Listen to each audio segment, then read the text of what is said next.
Welcome to Lambo's Board of Sports, Fitz and the Big Brother Fitz and Sideline Sports Network. Final episode tonight before we kick off to Monday Night Football between the Packers and the Raiders. By the way, Dallas Cowboys are not Super Bowl contenders like I've already mentioned, but the Vikings do suck. The Vikings are the same record as the Patriots. They lost all 4 games within one score. They lost to the Chiefs, which obviously we predicted that. But we're both wrong about this game. First, the Falcons versus the Texans. The Falcons found a way to win. The 3-2 with Desmond Ridder. That's a shocker. What are your thoughts on this game? I thought the Texans played well enough, but their defense still needs some work.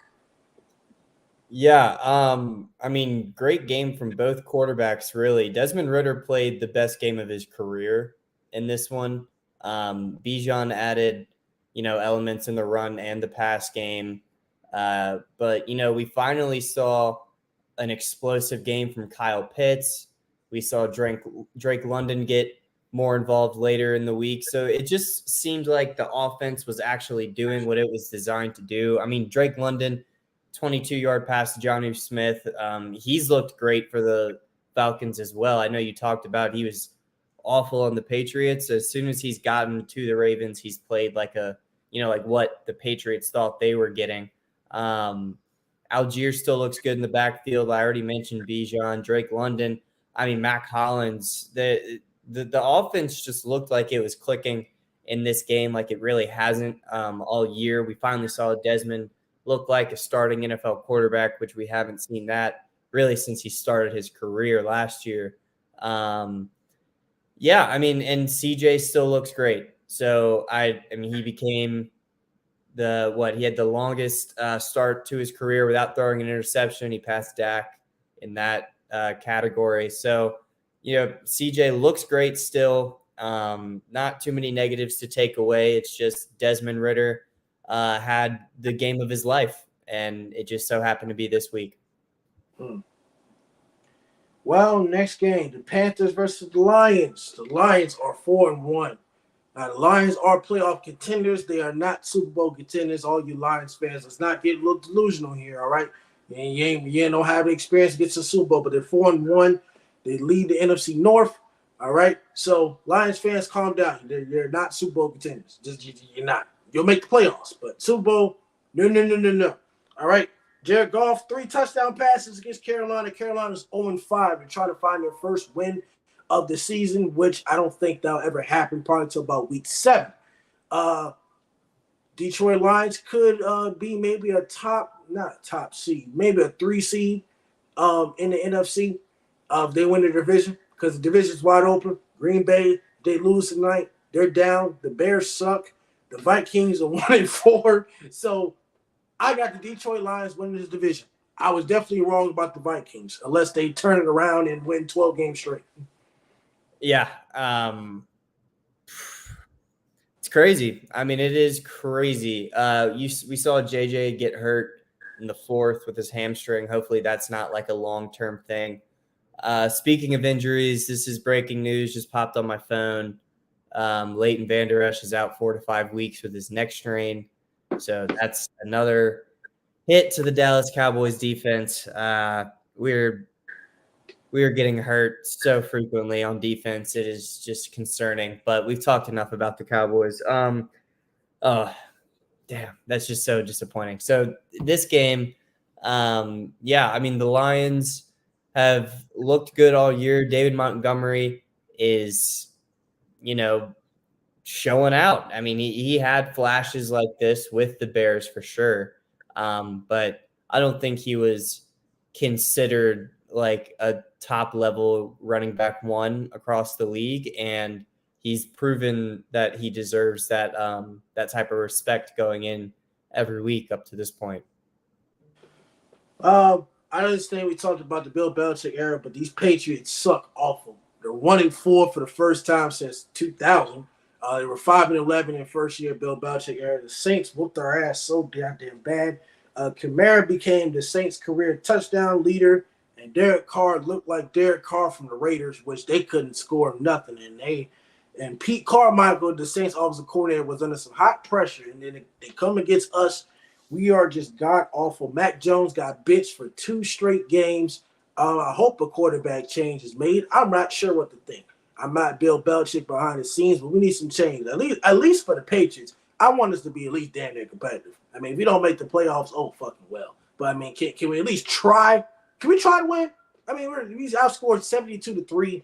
Um, they the Saints defense. I mean, we lost the game once Mac Jones threw that damn pick six to Tyrann Mathieu. It was ugly. It was ugly. That's all you had to say.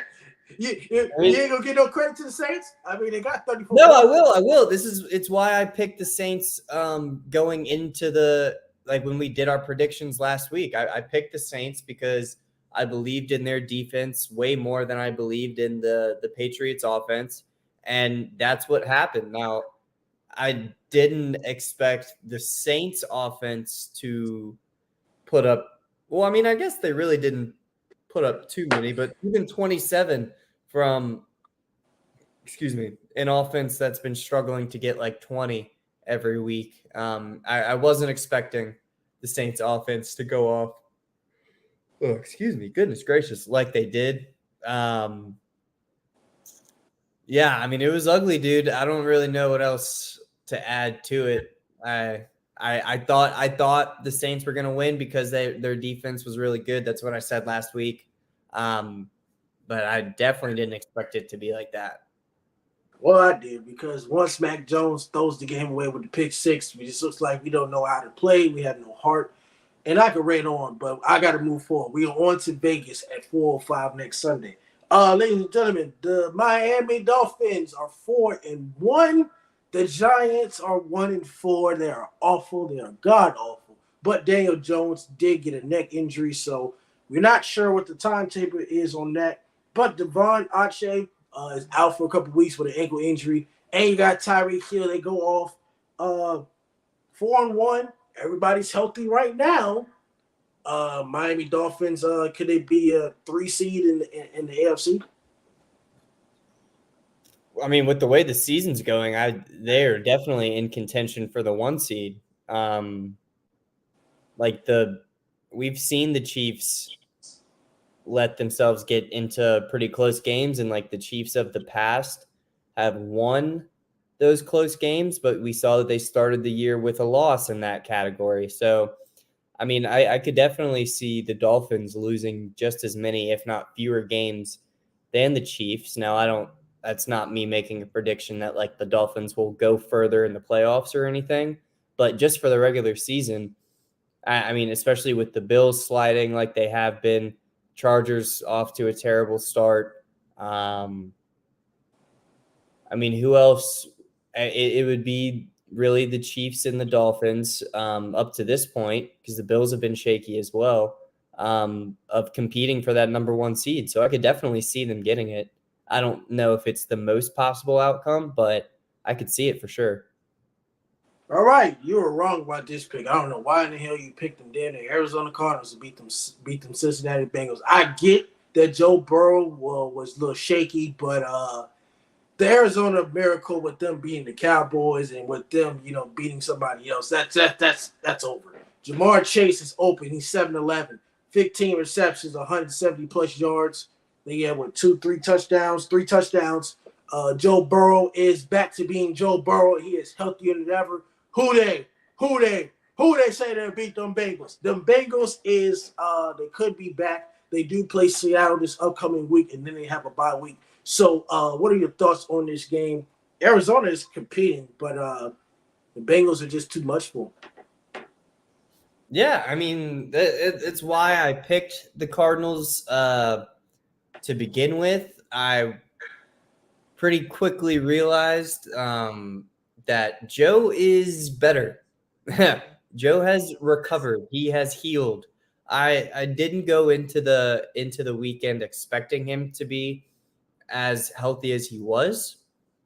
He was. He was moving everywhere. His mobility was completely back, and I wasn't expecting it to be. I mean, just based on what we had seen the week before, I was like, I don't know if 1 week can turn him into like a statue in the pocket, back into like the mobile QB that we know that can, get to spots to make tough throws and stuff. And then also, it seems like Jamar's locker room message really hit home with Joe. 15 catches is insane. Obviously, franchise record there, but it was, I don't know. It was fun to watch, I guess. Fun-ish knowing that I had picked the Cardinals, but it's not like I wanted the Bengals to lose. I've still got Joe on a fantasy team, like I want them to do well. And I like Joe. So like, it wasn't like I was like, damn, I really hope they lose. It was just the heat. Like the Cardinals were hot, the Bengals were cold, and I went with the hot team, and I was wrong. All right, I was wrong about this game too. Jets versus the Broncos, I was wrong. I hate the goddamn Jets, by the way. I was wrong about this. Oh, my God. Russell Wilson or Sean, I don't think Sean Payton's the issue. Russell Wilson is just hot garbage. There was 24-21. They had a chance, and he fumbles the ball. They had a chance. But the defense couldn't stop Breece Hall. Breece Hall had a field day. Oh, man, all these Jets fans talking about, Zach Wilson's playing better. Yes, Zach Wilson. I still think he's a bum. He's a piece of trash. But the Broncos can't get any goddamn worse. And I didn't take it to perspective that I forgot that this was personal, what Sean Payton said to Nathaniel Hackett. So the Jets were going to win the game because, Sean Payton made it personal. So I didn't take that into thought. So I fucked up on that pick. Russell Wilson got to go. Now, here's a crazy scenario. Trade Russell Wilson for 3 first-round draft picks, and depending on if Denver loses the rest of the games, go ahead and get Caleb Williams if he comes out. Yeah, but no one's giving you 3 1s for Russ. Or 2, at least, maybe 2. 2 in the second round. You got to think of like what that trade would entail. Like, he's got one of the biggest contracts in the NFL. The Broncos already don't have much capital that they could attach to it for someone to be willing to take that contract and a below average quarterback. And then it would have to be the team that has the number 1 pick. So this year it would be, the Bears or the Panthers. And the Bears have both of those picks. So if you want to get that number 1 spot, it's going to have to most likely be a move to the Bears. And do the Bears move off of Justin Fields for an old quarterback if they reach that number 1 pick again? Which the answer would probably be no. They would try to trade Justin for some value and then get Caleb Williams and not have to spend multiple first-round picks. Maybe just 1 and some other stuff, but at least 1 first-rounder. For one of the most expensive quarterbacks in the league who's playing just average, if not below average. So I think they're kind of stuck with them. I don't think any team is going to take them in a trade that wouldn't be, no team would take him in a trade that would then give the Broncos a good draft pick, I don't think. Eagles versus the Rams. Yeah. I thought the Rams would pull it off, but the Rams just folded on offense. The offensive line struggled. Matthew Stafford got sacked. So the Eagles defense did what it's supposed to do, but the Eagles red zone offense still needs some work. They kicked some field goals here and there. Their red zone defensive thing is still at the bottom of the NFL, maybe. The Eagles are 5-0. I'm not surprised, but the competition, I think, only gets tougher for the Eagles as next week. Well, no, they'll beat the Jets. Never mind. It only got tougher. Aaron Rodgers played. But the Eagles will probably go to 8-0 until they play the Dallas Cowboys. Jalen Hurts is MVP mode, along with Brock Purdy as well. What are your thoughts on this game? Can the Rams still recover? They can. It was awesome to see Puka and Cooper Kupp on the same field. That's a crazy duo. It's going to cause a lot of coaches headaches, obviously. And then Kyron in the backfield is great as well. Defense has played above expectations. but they do have to step it up down the road if they do want to sneak into the playoffs, because I think, the Seahawks are definitely going to get a wild card. So they're going to have to try and be the third team out of the West to try and get an NFC spot, which I think could happen because it's not like the NFC is loaded with a bunch of stacked teams. But I've mentioned this multiple times. Like, I think there's going to be 3 teams out of the NFC East. I think there'll be 3 teams out of the West. So, or there can't be 3 teams out of the West. So, like, if there's only 2 and there's 3 out of the East, then they're going to have to fight or have a better record than like Washington, which they definitely could. So, right. Yeah, I think they could fight. I think they can make the playoffs, but they're going to be in that fight for the 6th and 7th spot when it comes to wild card. All right, final game, Chiefs versus the Vikings. The Chiefs pulled away. We thought Travis Kelce did get hurt, but I guess he came back. They'll probably play against the Thursday night game against Denver Broncos. Not sure if that game will be entertaining, but we'll preview that tomorrow. The Vikings are 1-4. They hadn't won since the Chargers game in like week 3. And all 4 games they lost were within 1 score. Last year they were winning games within 1 score. Now they're just losing. Is the Kirk Cousins era done in Minnesota? Did they need to move on that old man? I understand all of it's not his fault, but the defense is just goddamn awful. Well, yeah, to that point, like why would Kirk have to take all this blame when the defense, couldn't stop water with a dam? Like they can't do anything right. Madison is still like finding his footing in the backfield, and given that we're 5 weeks into the year, it's kind of a little bit late for you to still be like figuring out your place on the team when you're running back 1. Cam Akers, I don't think brings a lot.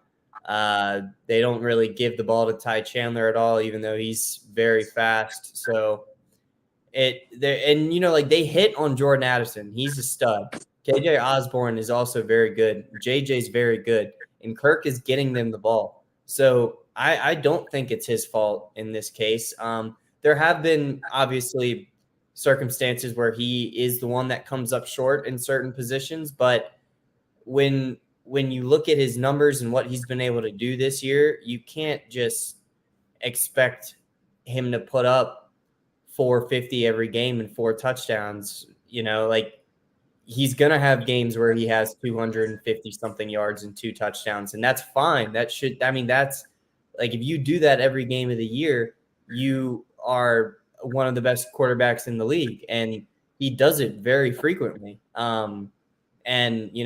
He does shrink sometimes in big moments, but when it comes down to this year so far, I don't think it's his fault at all. Now, does he want to go? Does he want the era in the Vikings uniform to be over?